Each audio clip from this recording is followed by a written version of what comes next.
Bonjour, je suis un petit peu en avance, donc je vais attendre que les gens arrivent. Voilà, puisqu'aujourd'hui, ensemble, nous allons parler d'émotions. Euh, donc voilà, j'attends un petit peu que tout le monde arrive. Bonjour, bonjour. Comme je disais, en fait, j'attends un petit peu que les gens arrivent, puisqu'aujourd'hui, ensemble, on va parler d'émotions. On va essayer de décrypter un petit peu ce qui se passe dans nos émotions pendant cette période de confinement. Et je vais vous expliquer un petit peu ce que sont les émotions, qu'est-ce que ça veut dire avoir des émotions. Et c'est pas quelque chose de simple. Donc voilà, je vais vous partager un petit peu tout cela.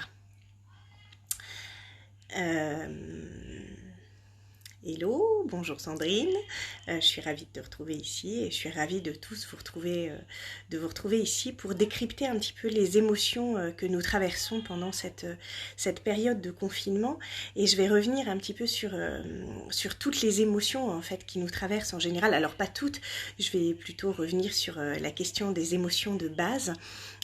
Parce que les émotions de base, en fait, ce sont d'elles que se déclinent en fait les sentiments et les différentes émotions que nous avons par ailleurs. Alors je crois que je vais commencer pour vous parler des émotions. D'abord je vais revenir un petit peu sur l'étymologie en fait du mot émotion. Enfin je vais pas vous faire un cours de linguistique, pas du tout, mais je vais plutôt essayer de vous dire en fait l'émotion c'est quoi. En fait l'émotion c'est ce qui bouge à l'intérieur de nous, hein. Émotion, motion ça veut dire ce qui bouge en fait, et c'est le ex en fait, c'est ce qui va sortir. Donc dans l'émotion il y a l'idée de ce qui bouge à l'intérieur de soi et de ce qui va sortir en fait à l'extérieur de soi. Et les émotions, en fait, moi je les trouve particulièrement intéressantes parce que ce sont des boussoles, ce sont elles qui nous indiquent en fait nos besoins. Alors quelles sont les fameuses émotions de base? Donc il y en a 4 ou 6. Alors les 4 émotions de base, ce sont la joie, la tristesse, la colère, la peur, auxquelles on ajoute 2 émotions en fait qui sont la surprise et le dégoût. Et ces émotions-là, en fait, ce sont elles qui nous font vivre en permanence et qui nous font ressentir des tas de choses en permanence. Alors, derrière chaque émotion, eh bien, il y a un besoin. Et je crois que c'est intéressant de pouvoir le prendre en considération parce que sinon, on ne comprend pas très bien ce qui se passe lorsqu'on ressent des émotions. En fait, derrière la peur, eh bien, il y a la prise en compte d'un danger. En fait, nous avons peur quand il y a un danger qui se manifeste. La peur, elle nous indique notre besoin de nous mettre à l'abri. La colère, elle nous indique notre besoin, en fait, de nous affirmer et d'essayer de faire comprendre à l'autre ou au monde notre assertivité, notre besoin d'être là et d'exprimer qui nous sommes. Donc la colère, elle est absolument essentielle pour nous investir dans le monde et pour pouvoir marquer en fait notre existence. La tristesse, elle nous apprend à laisser partir. Elle est là pour nous dire notre besoin de laisser partir un certain nombre de choses. Et voilà. Et puis la joie, elle est là pour nous exprimer en fait notre nécessité à exulter. Bonjour. Voilà. Alors je ne sais pas très bien comment ça se passe pour vous en ce moment, mais pendant cette période de confinement, eh bien, moi, je peux remarquer que je suis envahie par plein d'émotions et que les émotions, eh bien, elles bougent en permanence et qu'elles me font vivre des choses que je ne comprends pas toujours. Pourquoi? Parce que je ne vais pas comprendre le besoin qui se cache derrière chaque émotion, les besoins que je viens de vous évoquer là. En fait, ce qui est intéressant quand vous ressentez une émotion, qui est une émotion dite désagréable, comme de la tristesse ou de la colère, ou de la peur aussi, eh bien, c'est de prendre le temps de respirer, en fait, et d'essayer de sentir où se situe la tension dans votre corps. Pourquoi? Parce que à cet endroit-là, en fait, vous allez pouvoir prendre en considération ce qui est véritablement en train de se passer dans l'ici et maintenant, et en considérant ce qui est en train de se passer dans l'ici et maintenant, vous allez pouvoir décrypter le besoin qu'il y a derrière. Et à ce moment-là, vous allez être beaucoup plus juste par rapport à la posture à adopter ou la solution à mettre en place pour vous sentir mieux. Alors, la première chose que j'aurais envie de vous inviter à faire là tout de suite maintenant, d'abord c'est d'accueillir l'ambivalence de vos émotions ou l'ambivalence des sentiments qui vous traversent. Pourquoi? Parce que en tant qu'être humain, nous sommes, bonjour Caroline, en tant qu'être humain, nous sommes des êtres duels. Et donc, nos sentiments, nos émotions, eh bien, elles ne sont jamais constantes. Et en fait, d'une certaine façon, nous sommes toujours empreints d'expériences qui sont ambivalentes. Ensuite, les émotions, c'est quoi? Eh bien, les émotions, c'est ce que nous ressentons face à une situation. En fait, si la situation est agréable, on va ressentir une émotion agréable. Si la situation nous semble désagréable, nous allons ressentir une émotion désagréable. Pour vous donner un petit exemple, en fait, nous qui sommes des êtres plutôt relativement contrôlants, en fait, on aimerait faire en sorte que les choses se passent comme nous les avons projetées. Eh bien, les émotions, elles vont nous dire la distance qu'il y a entre notre projection et la réalité de ce que nous croyons vivre. Et à cet endroit-là, elles vont nous indiquer notre besoin. Elles sont en train de nous dire, tiens, coucou, là tu es en colère, wow, tu as peut-être besoin de t'affirmer, tu as peut-être besoin d'être reconnu, tu as peut-être besoin que l'on t'entende, tu as peut-être besoin que l'on fasse attention à toi. Voilà ce qu'indique la colère. Waouh, tu as peur.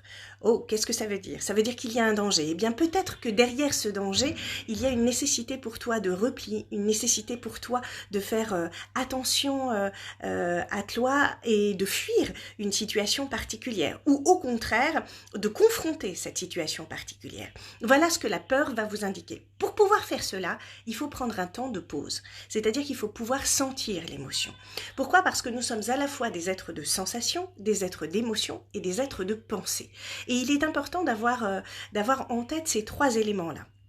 Si nous sommes des êtres de sensations, et les émotions, elles viennent des sensations que nous ressentons, il faut pouvoir les sentir. Pour pouvoir les sentir, il faut pouvoir prendre un temps, respirer et essayer de comprendre où sont les tensions dans notre corps. Et j'aimerais vous inviter à cela peut-être cette semaine, d'essayer de prendre le temps par moment, d'essayer de sentir.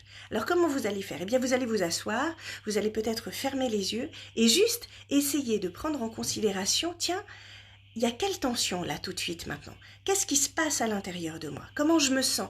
Comment j'ai mal au dos, mal à la tête, etc. Et contrairement à ce qu'on a tendance à vous proposer, moi je ne vais pas vous proposer de calmer la tension, je vais plutôt vous proposer d'augmenter la tension. En fait, essayez de sentir votre tension corporelle, vraiment, vraiment, vraiment de l'augmenter. Si vous êtes très, très stressé, essayez d'augmenter le stress. Pourquoi je vous propose ça? Eh bien parce que d'un coup, en fait, plus vous allez vous serrer la gorge, par exemple, eh bien d'un coup, ça va se desserrer tout seul parce que c'est la polarité inverse. C'est ce qu'on appelle en gestalt thérapie les polarités. Et en fait, ça va vous permettre d'aller à l'autre endroit. Bonjour Khadija. Et donc de prendre la polarité différente. Ça, c'est ce qui se passe au niveau de la sensation. Ensuite, cette sensation-là, elle va vous amener une émotion. Une émotion, c'est quelque chose qui va vous traverser dans l'instant et qui va vous faire vous sentir vivant, en fait. Et dans cette émotion que vous allez ressentir, eh bien, essayez vraiment d'être attentif à tout ce qui se passe. En général, il arrive qu'une émotion en cache une autre, c'est-à-dire que la peur cache de la colère peut-être, ou la colère cache de la tristesse. Essayez d'aller à l'intérieur de l'émotion pour essayer de comprendre ce qui se passe. Qu'est-ce qui se passe à l'intérieur de moi, là, maintenant, tout de suite. Et puis, essayez d'interroger cela pour découvrir le besoin qu'il y a derrière. De quoi avez-vous besoin ? Une fois que vous avez fait ça, en fait, une fois que vous avez décrypté votre besoin, donc une fois que vous avez été du côté de la sensation, du côté de l'émotion, du côté du besoin qui se cache derrière, j'aurais envie de vous inviter à essayer de mettre tout cela en mots et essayer de réfléchir à comment vous pouvez communiquer votre besoin à l'autre. Pourquoi ? Parce que souvent, nos émotions nous guident et nous font réagir ou surréagir par rapport à des situations en fait qui sont données, si bien que nous allons nous énerver, nous allons nous mettre en colère et ça va générer du conflit. Du conflit avec notre conjoint, du conflit avec nos enfants, ça peut même être au téléphone en ce moment, etc. Et comme nous sommes beaucoup dans nos intérieurs, comme nous nous retrouvons dans des situations aujourd'hui où nous sommes les uns sur les autres ou tout seuls, eh bien tout cela est exacerbé, j'ai envie de dire, d'une certaine manière. Et c'est assez intéressant parce que ça va nous permettre de mieux nous connaître. Ça ne veut pas dire que c'est facile à vivre, hein. Ça veut juste dire que ça nous permet de mieux appréhender qui nous sommes. Ensuite, nous mettons cela en mots. Pourquoi ? Parce que les mots permettent de mettre de la pensée. Et n'oublions pas, pour moi, l'émotion est quelque chose d'extrêmement important puisque je suis psychopraticienne mais également comédienne. Mais en même temps, nous sommes des êtres intelligents. Et donc, il y a une nécessité à mettre des mots M-O-T-S sur les mots M-A-U-X. Pourquoi ? Parce que en faisant cela, en fait, en mettant des mots dessus, on prend de la distance. On peut se poser d'une certaine manière et on peut alors communiquer les besoins qui se cachent derrière les émotions que nous avons ressenties. Et je crois que ça c'est absolument nécessaire pour pouvoir faire un petit peu la part des choses entre ce que nous vivons, la façon dont nous avons envie de le vivre et la façon dont nous avons envie de vivre avec les gens qui nous entourent. Pourquoi ? Parce que ce qui est au cœur de la relation, eh bien, c'est cet échange émotionnel, ce qui se passe à l'intérieur de nous, ce qui bouge à l'intérieur de nous, qui va vers l'extérieur et qui, en même temps, d'une certaine façon, j'ai envie de dire, nous permet de nous rassembler, de nous unir ensemble vers quelque chose. Dernier petit point que j'avais envie d'aborder avec vous autour de cette notion d'émotion, c'est plutôt quelque chose autour des sentiments et de l'ambivalence des sentiments dont j'ai parlé un petit peu il y a quelques instants, parce que lorsque nous sommes enfermés, comme nous le sommes, nous sommes traversés par des sentiments extrêmement ambivalents. On peut par moments être très bien, se sentir ok, et puis par moments on peut se sentir dévasté, triste, angoissé en fait. Et tout cela est normal. En fait, accepter l'ambivalence de ce qui se joue à l'intérieur de nous me semble tout à fait ajusté pour se sentir bien et presque, j'ai envie de dire, accepter d'être dans l'accueil de ce qui vous arrive beaucoup plus que dans ce que vous aimeriez projeter de ce que vous pourriez être ou de qui vous pourriez être. Voilà. Donc, petit récap avant de nous quitter. Les émotions, eh bien, parmi les émotions de base, il y a la peur, la colère, la tristesse et la joie, auxquelles s'ajoutent le dégoût et la surprise. Je reviendrai sur chacune peut-être la semaine prochaine de manière un petit peu plus précise. Et puis, chacune de ces émotions, en fait, nous indique un besoin. Pour pouvoir accéder et comprendre ce besoin, il faut d'abord se centrer au niveau de sa sensation, c'est-à-dire essayer de prendre le temps de respirer, de savoir où ça se situe dans le corps. Ensuite, d'essayer de comprendre, tiens, qu'est-ce qui se joue à cet endroit-là ? De quoi j'ai véritablement besoin ?